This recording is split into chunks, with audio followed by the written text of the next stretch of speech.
Welcome in, Lions fans, to our second Sunday conversation. We're here with newly appointed running backs coach. He's the second NFLPA coach that the Lions have been awarded in as many years.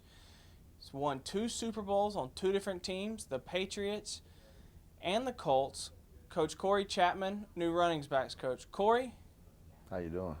pretty good. How are you today? I'm good. I'm good. We've been through just over 2 weeks of preseason camp here with the Lions, and what have you seen? Before we get into your story, let's talk about Lion football. What have you seen so far from this team as they continue to grow? See right now, I see a lot of youth, but good chemistry among the players. Great knit coaching staff. Real friendly. Fun to be around. You would know a little bit about gelling in football teams, being on 2 Super Bowl winning teams. I kidded with you before we came on camera. You took handoffs from two of the greatest quarterbacks to arguably ever play the game in Peyton Manning and Tom Brady. Can you expand on how that experience has helped you become a better coach and how you can part and put that wisdom onto some of these younger players? Just the hard work and dedication that it took for me to get there. Being around two of the greatest coaches, I think the game has to offer with Belichick and Dungy, both two different styles. But just being around those guys, I think I picked up a lot, and hopefully I can share with these guys. Talk about two of the best coaches. Tony Dungy, one of the more quiet, soft-spoken coaches and leadership styles. Bill Belichick, almost not quite polar opposites, but different styles. How has that helped you develop and tune in your coaching style? Well, both of them was real great as to taking notes and details. Dungy, like I said, was a more quiet guy, but he relied on his captains and everybody know Peyton Manning to really gel and run the team, things like that, and he just put his input in when he said things that wasn't going right. But with Belichick, it was more of a field general. I mean, you may think he's not paying attention and watching, but he sees everything that goes on. And I think being around him, I think I learned a little bit more because of the fact that I liked how he was doing things, the practices, and the film studies.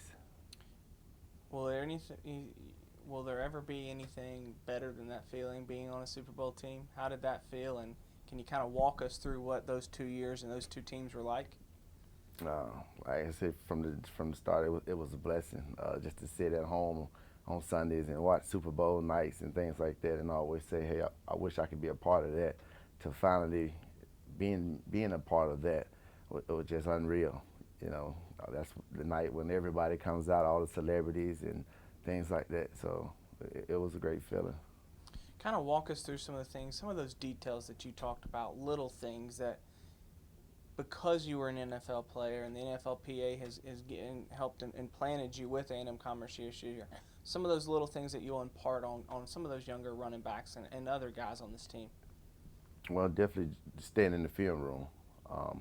Always sit in the film room and study the film. Don't just watch, how you run the ball, how good you look, things like that. You got to watch the defense, alignments, how the linebackers flow, things like that.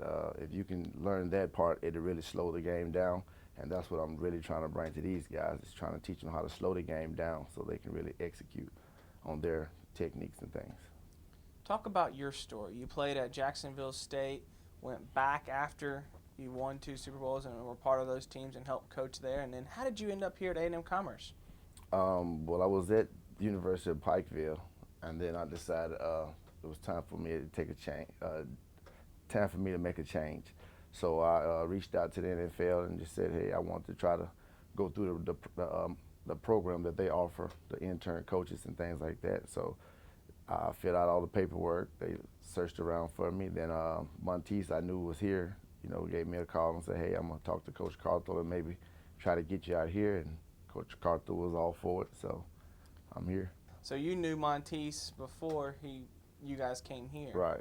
How was it having somebody that was a part of this program before that you also knew? How has that benefited you? I mean, it really helped me out because he really gave me the layout of the program. He was like, this is a great place to be.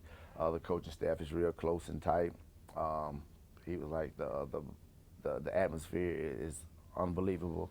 And since I've been here so far, everything he's told me it's been what he said.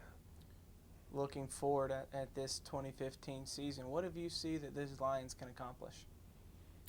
They can accomplish a lot once they start believing in themselves and understanding their role of this team.